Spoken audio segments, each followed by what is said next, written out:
Hola a todos, bienvenidos. Bueno, en esta clase vamos a seguir construyendo las bases de programación en PHP y vamos a estar trabajando con varios conceptos fundamentales de esta materia, que son las variables, los tipos de datos, las constantes, los operadores, las estructuras de control.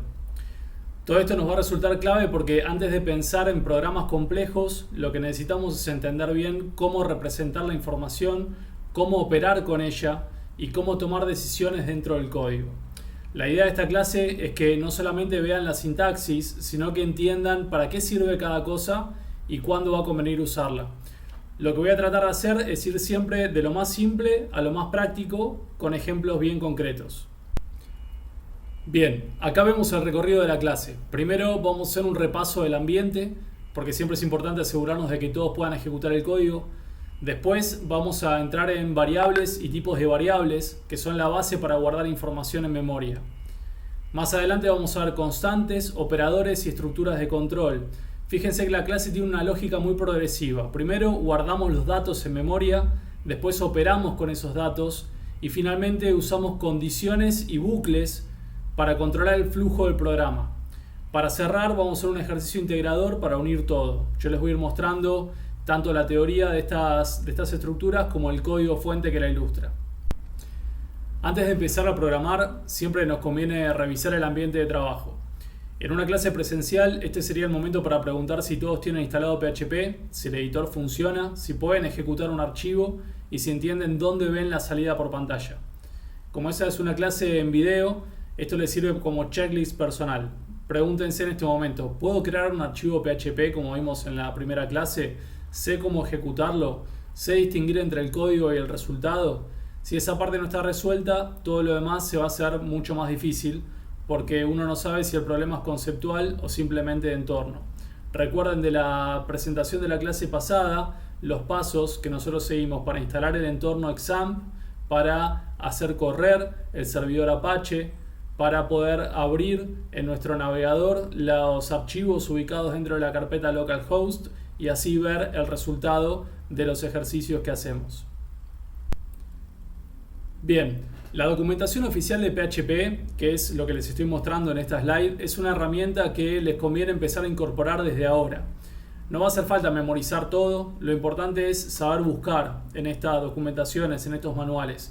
De hecho, un programador profesional consulta documentación constantemente de todos los lenguajes que maneja, ya sea de backend, de frontend, de sistema de gestión de base de datos. Son múltiples sintaxis que tenemos que manejar al mismo tiempo y la consulta de los manuales se vuelve una herramienta fundamental. La documentación les va a servir para verificar la sintaxis de lo que están escribiendo, para entender cómo funciona una función, para ver ejemplos de uso y también para evitar inventar cosas de memoria. Es importante acostumbrarse a usarla desde las primeras clases porque esto les va a dar mucha más autonomía. Entonces, cuando tengan una duda, antes de frustrarse, mi recomendación es que vayan a la documentación oficial.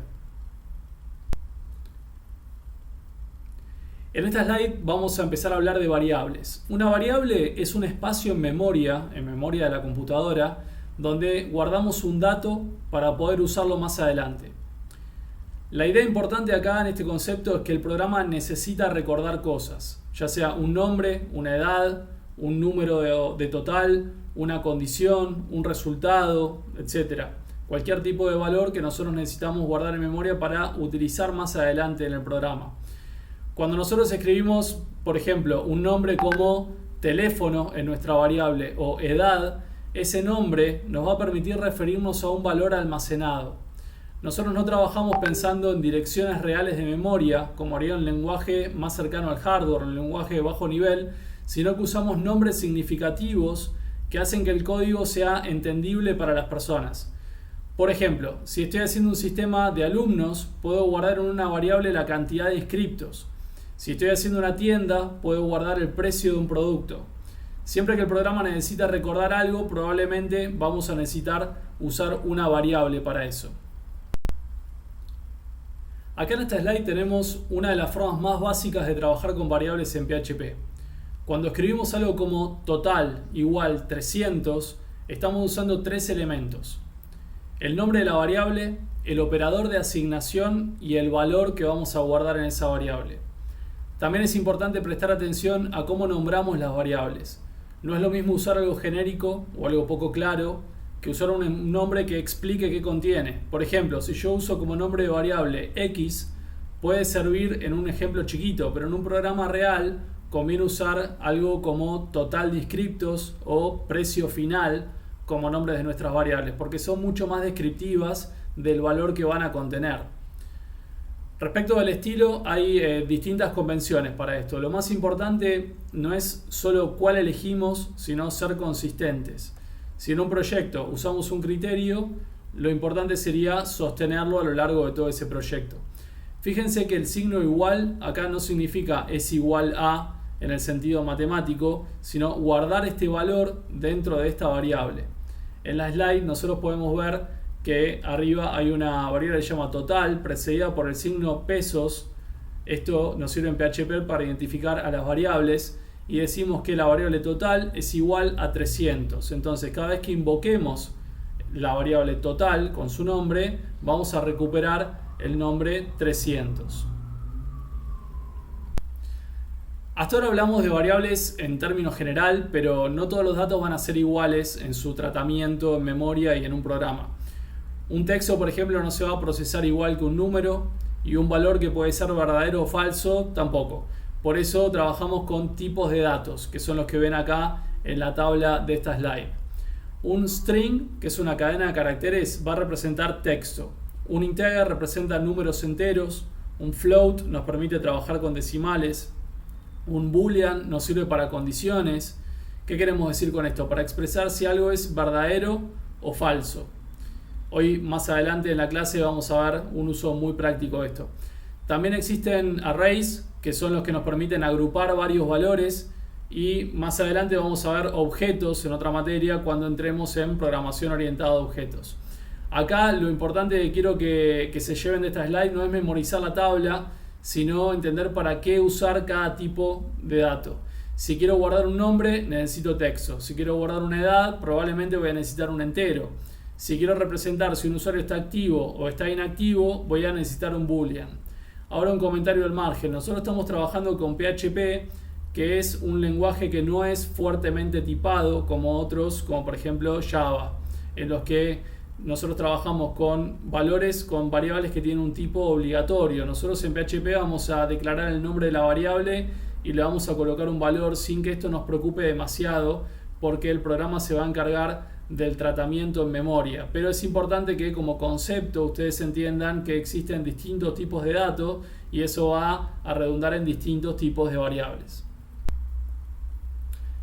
Acá tenemos ejemplos concretos de distintos tipos de variables. Esto va a ser útil porque nos muestra claramente que aunque la sintaxis es parecida en el uso, conceptualmente cada variable va a guardar algo distinto. Fíjense, por ejemplo, en un entero guardamos una cantidad sin decimales. En un float vamos a guardar una cantidad con decimales. Se llama float porque es un número con punto flotante. Y en un boolean vamos a guardar un valor lógico que puede ser verdadero o false. En un string vamos a guardar texto. Esto es una cadena de caracteres, por eso se llama string. ¿Qué es lo importante acá? Que el programador tiene que elegir correctamente el tipo de dato, el tipo de variable, según el problema que quiere resolver. ¿Qué queremos decir con esto? Por ejemplo, sería muy extraño guardar una edad como texto si después quiero compararla numéricamente con otra. Y también sería muy raro guardar un nombre como número. O sea, elegir bien el tipo de variable, el tipo de dato es una de las primeras decisiones de diseño. Una aclaración, en PHP al mostrar un boolean, cuando nosotros usamos el valor true, que es verdadero, suele ser equivalente a 1, y cuando usamos false, falso, suele ser equivalente a 0. Esto lo van a ver en distintos ejercicios usado de distintas maneras, sepan que son válidas las dos. Es mucho más prolijo usar true y false en vez de 0 y 1, pero también pueden comparar con estos otros valores numéricos. Este ejemplo que estamos viendo ahora mezcla distintos tipos en un solo programa muy sencillito.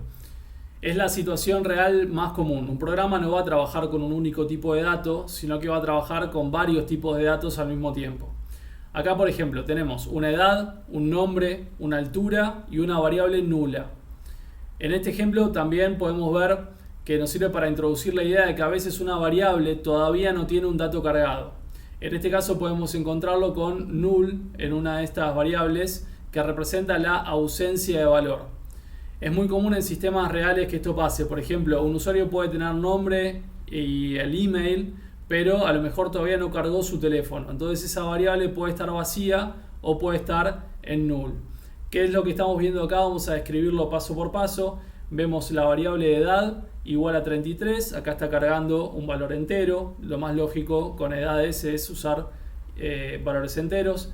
El nombre dice Rolando. Esto es una cadena de caracteres, es un string. La altura es un float, un punto flotante o decimal, 1.83. Y alergias tiene null, que era lo que yo les decía recién. Cuando lo estamos mostrando por pantalla con la función echo que vimos en la primera clase, fíjense cómo lo estamos haciendo. Ponemos el nombre de la variable, que en este caso es pesos nombre, y cuando ponemos el punto en PHP estamos concatenando. ¿Qué significa esto? Estamos uniendo un valor con otro valor. En este caso tenemos una mezcla de variables y literales. Las variables son las que vimos antes, las que le asignamos un valor, que tienen su nombre precedido por el signo pesos. Y los literales son los que están entre comillas. Entonces tenemos nombre concatenado con tiene, concatenado con edad, concatenado con años, coma, mide. Y así vamos poniendo un valor al lado del otro para que al mostrarlo por pantalla se vea como una oración entera. En este caso va a decir: Rolando tiene 33 años, mide 1.83 m y es alérgico a nada. Ahí no va a salir nada porque la variable alergias es null. Algo que les recomiendo para todo el código que vemos a lo largo de esta clase es que ustedes lo repliquen en sus propias computadoras y después lo vean en el navegador para ver cómo se imprime esto en pantalla. Yo junto con este video les voy a subir un archivo con el código de lo que estamos viendo hoy. En esta slide introducimos una idea central. Programar no es solamente lograr que el código funcione, sino que también importa que se entienda, que se pueda mantener, que otro compañero pueda retomarlo sin sufrir para entender qué es lo que dice y qué es lo que debe hacer el código que está leyendo. Cuando se siguen lo que se llaman buenas prácticas en programación, el trabajo del equipo de programadores se vuelve mucho más ordenado, hay menos errores, es más fácil encontrar problemas y resulta mucho más simple agregar nuevas funcionalidades. Por eso las buenas prácticas que les vamos a presentar en esta serie de slides no son un lujo ni una cuestión estética del código, sino que tienen un impacto real en la productividad. Cuando un código es mantenible, es escalable, es entendible, es mucho más económico poder mantenerlo y hacerlo crecer. Acá vemos que aparece el concepto de código limpio. ¿Qué queremos decir con esto? La idea de fondo es que el código no está hecho solamente para la computadora, sino también para otras personas, incluido nuestro propio yo del futuro cuando vuelve a abrir un programa que escribió hace un tiempo. A veces uno escribe algo hoy y dentro de 2 meses o dentro de 2 años ya no se acuerda por qué lo hizo así. Entonces, cuando hablamos de código limpio, estamos hablando de claridad, de intención y también de mantenimiento. Un buen código debería ser fácil de leer, debería expresar bien lo que hace y debería evitar complicaciones innecesarias. Todo esto no significa que el código tenga que ser perfecto, sino que tiene que ser entendible y razonable. Si un fragmento del código funciona, pero nadie entiende cómo hace lo que hace, esto a largo plazo trae múltiples problemas. Las convenciones de codificación son reglas compartidas, acordadas, para escribir de una manera ordenada. Nos sirven para que el código tenga coherencia visual y coherencia lógica. Cuando todos se escriben parecido, en un equipo de programadores, leer el código ajeno se vuelve mucho más fácil. Por ejemplo, si en un equipo todos usan el mismo criterio para nombrar a las variables, para usar la sangría o la indentación del código y cómo estructurar las condiciones, el código va a parecer parte del mismo sistema y no una mezcla desordenada de estilos personales de cada programador que introdujo su propia manera de escribirlo. En PHP suele recomendarse usar nombres claros para las variables, en realidad en todos los lenguajes, y reservar las constantes para las mayúsculas. En esta materia, más que discutir estándares avanzados, lo que nos va a resultar más importante es que ustedes empiecen a desarrollar el hábito de escribir código prolijo, es decir, de usar el criterio en la prolijidad y en la estética que le aplican a su código. Esto se va a ver reflejado en los nombres de las variables, como les decía antes, en la forma en la que indentan el código que está anidado dentro de otra cosa. Lo vamos a ir viendo esto con el correr de las clases y lo van a entender directamente en los ejercicios. Pero es un concepto que quiero que se lleven de esta clase porque es sumamente importante. Bueno, acá vemos distintas convenciones de nombres. No hace falta usarlas todas, pero sí es importante conocerlas porque van a encontrarlas en documentación, en frameworks y en código escrito por terceros, por otros colegas. Camel Case une palabras sin espacios para los nombres de las variables o de las funciones y usa mayúsculas internas.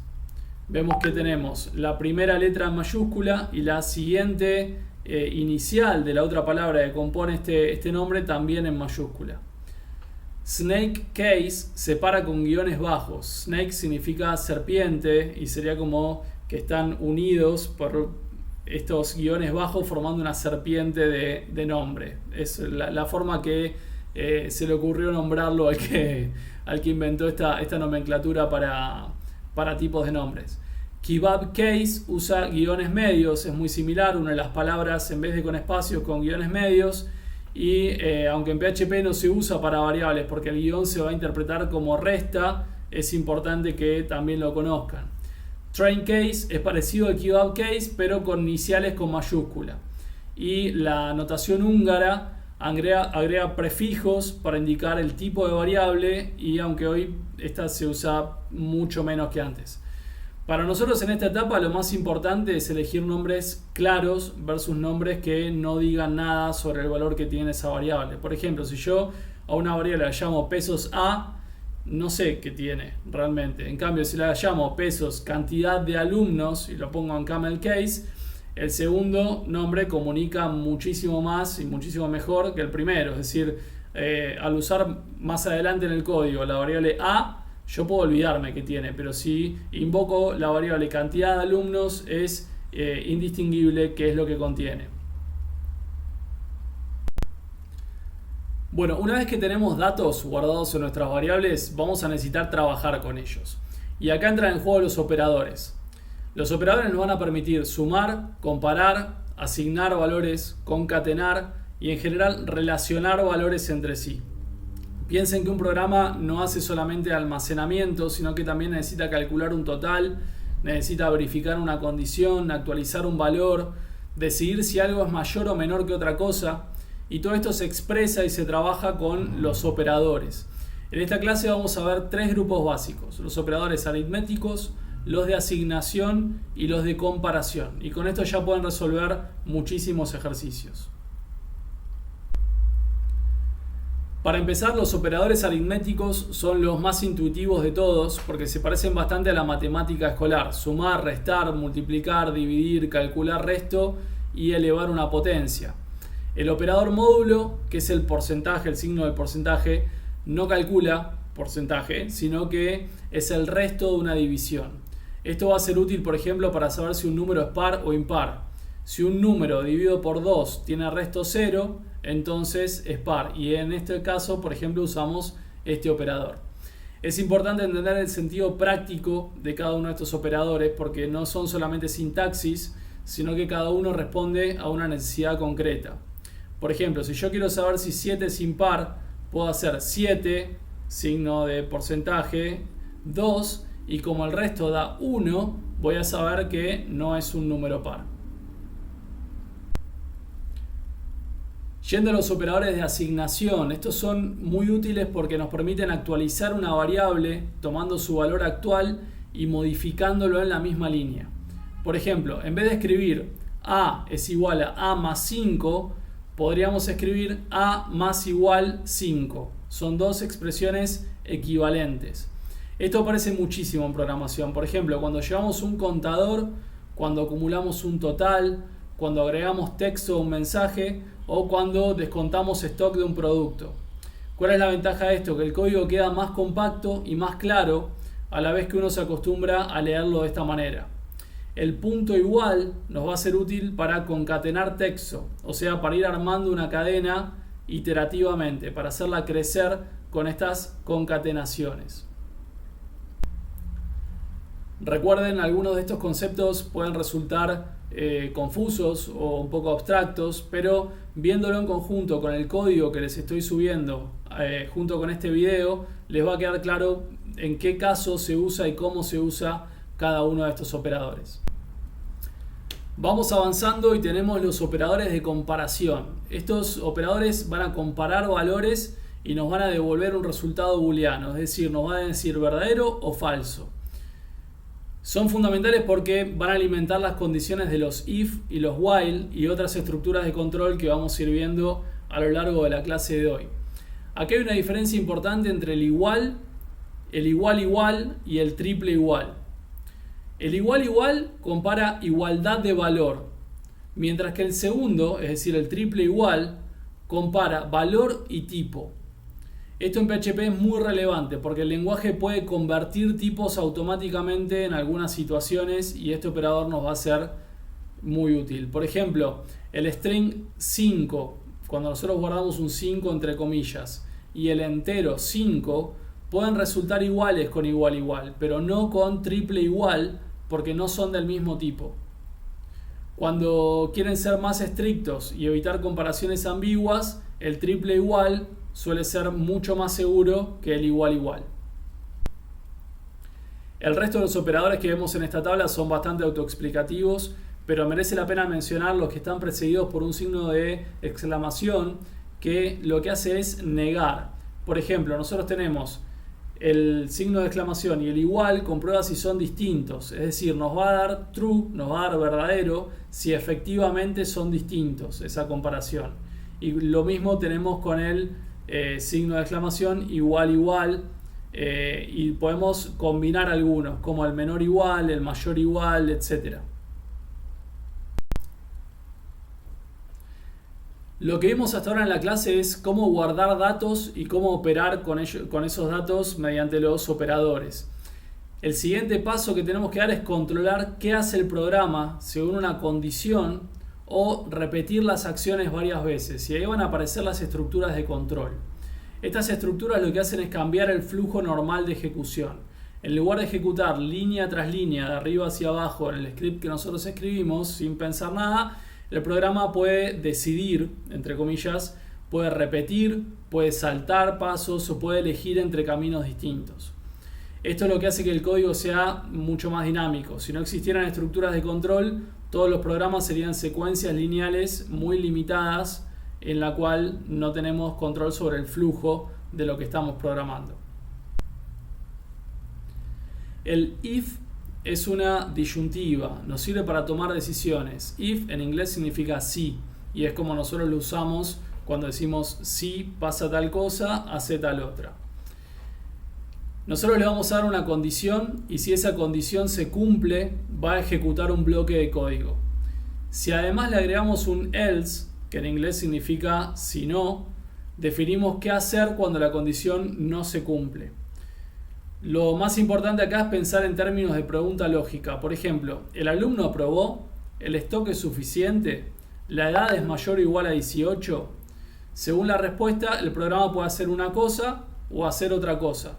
Entonces, el if es la forma básica de introducir inteligencia de decisión en el programa. Esto sería como decirle al programa, si la edad alcanza un mínimo requerido, mostrar un mensaje. Si no la alcanza, mostrar otro mensaje. En el código que ustedes están viendo en pantalla, nosotros vemos la sintaxis. Tenemos if, que es el nombre de la estructura, entre paréntesis la expresión, que puede ser verdadera o falsa, y entre llaves de apertura y cierre, las sentencias a ejecutar, tanto si la expresión es verdadera como si la expresión es falsa. Esto que estamos viendo acá es un diagrama de flujo. Muestra el flujo lógico de lo que sería un if-else. Primero se evalúa una condición, que es lo que vemos en este rombo. A partir de ahí, el programa se va a bifurcar en dos caminos. Uno si la condición da verdadero y otro si la condición da falso. Me gusta mostrarlo de esta forma gráfica porque ayuda a entender que programar también es organizar decisiones, no es solamente escribir sintaxis. Uno diseña caminos posibles según los datos que tenga el sistema. Por ejemplo, en un login, si las credenciales son correctas, entra. Si no lo son, se rechaza el acceso. Esa sería la condición. Esa lógica visualmente se parece mucho a la de este diagrama. Lo que ustedes están viendo en este diagrama de flujo tiene dos ramas, una por el lado de sí, que sería la de verdadera, otra por el lado de no, que sería la falsa, y las sentencias que ven en cada uno de estos bloques sería lo que está entre las llaves de apertura y cierre del if o del else. Veamos ahora esto en un ejemplo más concreto, porque ahí es donde realmente se va a consolidar el concepto. Lo importante acá es mirar la condición y preguntarnos qué se está evaluando. Siempre recomiendo leer los if en voz alta. Por ejemplo, si la nota es mayor o igual a 6, entonces aprueba. En caso contrario, desaprueba. Si uno puede leerlo como una frase natural, generalmente el código va a estar bien planteado. Veamos línea por línea esto que tenemos en pantalla. Tenemos la variable a con el valor 10, la variable b con el valor 20. Y acá preguntamos, if, o sea, si a es mayor a b, voy a sacar por pantalla a es mayor que b. En el otro ejemplo tenemos lo mismo, a es igual a 10, b es igual a 20, Y preguntamos, si a es mayor a b, voy a sacar por pantalla con eco a es mayor que b. Si no, voy a sacar por pantalla con eco a no es mayor que b. En este caso se va a ir por la negativa, se va a ir por la parte del else. ¿Por qué? Porque a efectivamente no es mayor que b. Entonces eso es lo que vamos a ver en pantalla. Y esta línea de acá no se va a ejecutar nunca, porque como esta condición es falsa, salta directamente al bloque de else. Y acá podemos ver una variante de lo que vimos en la slide anterior. El else if aparece cuando no alcanza con dos caminos. A veces no queremos solamente sí o no, sino que queremos varios casos posibles. Por ejemplo, clasificar una nota como insuficiente, regular, buena o excelente. En esos casos vamos a evaluar condiciones en cadena. El programa va a recorrer estas condiciones desde arriba hacia abajo y va a ejecutar la primera que se cumple. Por eso el orden va a importar muchísimo en este caso. Fíjense que no hace falta repetir todos los rangos completos porque las condiciones anteriores ya fueron descartadas como parte de los casos que el programa ya leyó. Vamos a verlo en ejemplos. Este ejercicio es muy bueno porque combina variables y varias condiciones. Y ya no estamos viendo solamente un if aislado, sino una pequeña lógica de negocio. Lo primero que haría es traducir el enunciado a decisiones. Es decir, ¿qué importa? El rodado y el espesor. Luego vamos a identificar los casos: vehículo grande, vehículo mediano, vehículo pequeño o tamaño no válido. Y después recién voy a pasar al código. Este orden mental es clave porque primero tenemos que entender el problema y después tenemos que escribir las condiciones. Vamos a recorrer brevemente el código de la resolución de este ejercicio y les quiero hacer la aclaración. Acá aparece el operador ampersand, que significa y, o sea, ambas condiciones deben cumplirse al mismo tiempo. Vamos a ir recorriendo este programa. Tenemos la variable tipo a la cual le guardamos el literal rueda de tractor. Esto es un string. Luego tenemos la variable espesor, que va a ser un float con el valor 0,33. La variable rodado, que va a ser también un float con el valor 1.25. Y la variable marca, que va a ser un string al cual le ponemos cosecha X. Luego sacamos cada uno de estos valores por pantalla para poder verlos en nuestro navegador y ver qué es lo que tienen guardado. Lo que tenemos acá, que estamos concatenando con esta etiqueta HTML que se llama BR, esto es un line break o salto de línea, es equivalente a poner Enter. Si nosotros no hiciéramos esto, en el navegador aparecería todo en la misma línea. Los invito a probarlo con y sin esto para que vean la diferencia. No se preocupen por las etiquetas HTML, es algo que vamos a ver un poco más adelante en la materia, sino que simplemente ahora yo se los quería mencionar para que lo puedan ver en sus navegadores de una forma un poco más ordenada. Vamos ahora a la parte de la estructura de control que nos está ocupando como concepto de esta materia. Vemos if, o sea, si rodado es mayor a 1.4 y el i es el operador ampersand ampersand, espesor es mayor a 0.35, vamos a sacar por pantalla resultado, la rueda es para un vehículo grande y saltamos de línea con esto que tenemos acá. Else if, que significa si no, y también vamos a comparar una condición. El rodado es mayor a 1.4 y el espesor es menor o igual a 0.35, vamos a sacar por pantalla la rueda es para un vehículo mediano. Else if, otra vez, vamos a evaluar otra condición. El rodado es menor o igual a 1.4, vamos a mostrar por pantalla las ruedas para un vehículo pequeño. Y fíjense que la última no es un else if, es un else. ¿Qué quiere decir? Si todo lo anterior falló, voy a mostrar este resultado. Y el resultado es que no es un tamaño de rueda válido. Con esto lo que logramos es resolver el ejercicio del enunciado anterior, porque tenemos la comparación de las distintas condiciones entre los valores de rodado y de espesor. Ahora pasamos a los bucles. ¿Qué es un bucle? Es una estructura que nos sirve para repetir acciones. En vez de escribir 5 veces la misma instrucción, vamos a usar una estructura que la repita automáticamente.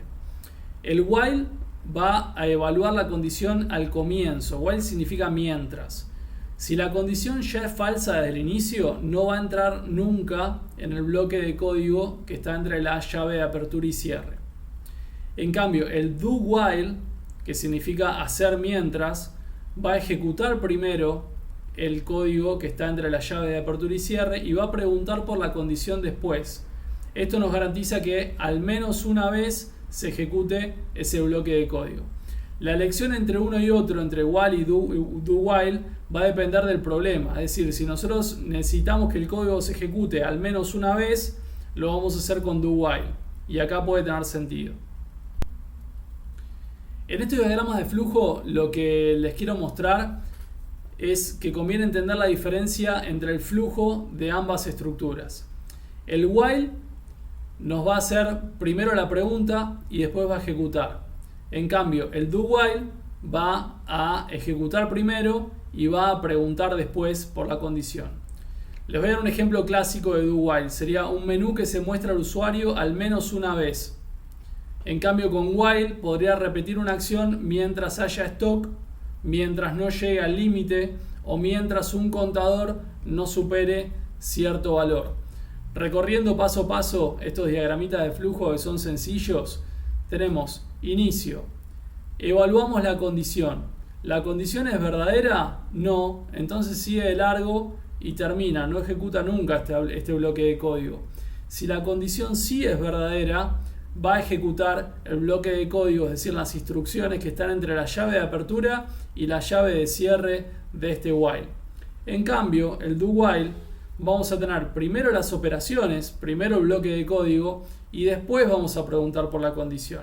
Si la condición es falsa, acá está mal el diagramita, si no le presten atención a esto, porque si la condición es falsa va a seguir de largo. Si la condición es verdadera, va a volver al inicio y va a volver a repetir las operaciones que están entre la llave de apertura y cierre. Veamos acá unos ejemplos concretos porque con estos bucles es importante observar cómo cambia la variable de control. Si esa variable no cambia correctamente, el bucle se puede volver infinito. Este es uno de los riesgos que tienen estas estructuras. Siempre que ustedes vean un bucle, busquen tres cosas. ¿Cuál es la variable de control? ¿Cuál es la condición de corte? ¿Y en qué parte del código cambia esa variable? Vamos a recorrer línea por línea lo que estamos viendo en pantalla. Tenemos en el primer caso la variable i es igual a 1 y nosotros decimos que mientras i sea menor o igual a 10 la mostramos por pantalla con eco y después decimos i es igual a i más 1. Ahora i no va a valer más 1, va a valer 2. Volvemos arriba porque mientras i sea menor o igual a 10 esto se sigue ejecutando y acá volvemos a preguntar, ¿la variable i que contenía un 2 es menor o igual a 10? Sí, se va a volver a repetir este bloque de código. Lo sacamos por pantalla el 2 y lo incrementamos en 1. Volvemos acá arriba. Ahora i vale 3. ¿Es menor o igual a 10? Sí, entonces se va a volver a repetir. Y así hasta que llegue a 10 y luego a 11 ya no va a ser menor o igual a 10 y va a seguir de largo. Es decir, cuando i sea 11, este código que nosotros vemos acá no se va a ejecutar. ¿Cuál es la diferencia con el código que le sigue? Nosotros tenemos la variable i es igual a 0 y ahora vamos a usar un do while. Decimos do echo i, es decir, mostrame el valor de i por pantalla, va a salir un 0. Y decimos while mientras i es mayor a 0. ¿I es mayor a 0? No, i es igual a 0. Entonces esto es falso, no se va a volver a ejecutar, va a seguir de largo. Si este valor fuese verdadero, volvería acá y volvería a sacar por pantalla el valor de i. ¿Se entiende esa diferencia? En este ejercicio que tenemos en pantalla, que es una simple frase, nos pide sumar los números del 1 al 1000 de 3 en 3. Acá hay que tener mucho cuidado con la interpretación de este enunciado. No va a pedir sumar todos los números hasta el 1000, sino avanzar con saltos de 3. La estrategia sería arrancar en 1, ir acumulando una variable suma e ir incrementando el contador de 3 en 3 hasta llegar al límite. Les voy a mostrar la resolución de esto en código, recuerden que lo van a tener disponible también. Tenemos, para empezar, la asignación de la variable i con el valor 1 y la variable suma con el valor 0, para arrancar desde 0 lo que es la sumatoria de los valores. Y vamos a decir while mientras i sea menor o igual a 1000, suma más igual i. ¿Qué significa esto? Suma es igual a suma más i. En este caso suma va a dar un 1. Y la variable i la incrementamos en 3, es decir, decimos i más igual a 3. Esto significa que i es igual a i más 3. ¿Qué va a tener ahora la variable i? Va a tener un 4. La próxima vez que vuelva a iniciar el while va a decir 4 es menor o igual que 1000, sí. A suma, que era 1, le voy a sumar 4. Ahora suma va a tener un 5. Y luego hacemos i más igual 3 y nos va a quedar en 7, porque le sumamos 3 al 4 que ya traía. Fíjense que usamos dos variables, una para controlar el recorrido y otra para acumular el resultado dentro del mismo ejercicio. La estructura for también es un bucle, pero nos va a resultar especialmente cómodo cuando ya sabemos de antemano cuántas veces queremos repetir algo, un bloque de código. La sintaxis del for va a reunir en una sola línea la inicialización de la variable de control, la condición y la actualización del valor de la variable de control. Esto es la diferencia fundamental entre el while, el do while y el for. En los primeros dos nosotros no sabemos cuántas veces se va a reproducir el bucle de antemano porque están diseñados de esa manera, y el for lo vamos a utilizar cuando efectivamente sí sepamos y querramos controlar con precisión cuántas veces se va a repetir ese bloque de código entre las llaves de apertura y cierre. Esto va a hacer que el for sea muy útil para conteos, para recorridos simples y para repeticiones controladas de código. Por ejemplo, si yo tengo que saludar 5 veces, mostrar los números del 1 al 10 o recorrer posiciones consecutivas, probablemente un for va a ser una muy buena opción por sobre un while y un do while. En esta slide conviene fijarse en la lógica interna de la estructura del for. Primero se inicializa una variable, después se verifica la condición, después se ejecuta el bloque y al final se actualiza la variable para la siguiente vuelta. Una forma práctica de leer un for es esta: arranco en tal valor mientras se cumpla esta condición y en cada vuelta voy haciendo este cambio. Cuando lo leen así, la estructura empieza a resultar mucho más natural. Vamos parte por parte de este diagrama de flujo. Arranca desde el inicio, tenemos la asignación, por ejemplo, i igual a 0, y después decimos la condición, i menor o igual a 10. Si es verdadera, voy a ejecutar el bloque de código y cambio la variable de control. Por ejemplo, i más 1. Y luego volvemos a ejecutar la condición. I es menor o igual a 10. Igual que como habíamos visto en el while. Si la condición es falsa, a la cual voy a llegar efectivamente cuando la variable de control vaya subiendo en su valor, vamos a ir por la rama de false y vamos a salir del bucle de control, evitando que se ejecute el código que está entre las llaves de apertura y cierre. De esta manera nosotros tenemos controlado la variable de control, la condición y el cambio de la variable de control que va a terminar con la ejecución de este bucle dada determinado valor. Este ejemplo nos permite ver claramente cómo trabaja la estructura del for. En la primera vuelta la variable se inicializa, después se revisa la condición, si da verdadero entra el bloque y cuando termina actualiza la variable y vuelve a evaluar. Lo interesante acá es que la inicialización se hace una sola vez. Lo que se repite es la condición, la ejecución y la actualización. Ese detalle nos ayuda mucho a entender por qué el for no reinicia el contador en cada iteración, es decir, en cada vuelta de ejecución del código. Vamos a ver qué es lo que está haciendo este código que estamos viendo en pantalla. Decimos que la variable de control i la inicializamos en 1. Decimos que la condición es que i sea menor o igual a 10 y que el incremento va a ser de a 1. Es decir, cada vez que dé una vuelta i va a valer i más 1. Por eso i más más. Esto es lo que significa el más más. Si esta condición, es decir, que i sea menor o igual a 10, es verdadera, vamos a imprimir i por pantalla. ¿Qué es lo que hace conceptualmente esto? Va a imprimir por pantalla los números del 1 al 10. Como no tenemos salto de línea y no tenemos espacios concatenados, los va a imprimir uno al lado del otro, ¿sí? Y cuando i llega al 11, es decir, imprime el número 10, incrementa i, ahora vale 11. ¿I es menor o igual a 10? No, esto es falso. Entonces se va a la llave de cierre y sigue de largo. Bueno, hasta acá vimos cómo guardar datos, cómo operar con ellos y cómo usar decisiones y repeticiones. Si esto se entiende, ya vamos a tener una base sumamente sólida para empezar a resolver problemas de programación más cercanos a la realidad. Y acá les presento un ejercicio integrador que está muy bien porque obliga a combinar casi todo lo que vimos en clase. Ya no va a alcanzar con entender cada tema por separado, sino que hay que usarlo juntos. Variables, suma, condicionales, bucles, strings, arrays. Lo que yo les recomiendo es resolverlo por partes. Primero las variables numéricas y el total. Después la secuencia de días con condicionales. Después el bucle de saludos. Y recién después la parte de strings y arrays que probablemente requiere investigar alguna función nueva. Esta forma de trabajo es importante en programación, dividir el problema grande en subtareas pequeñas.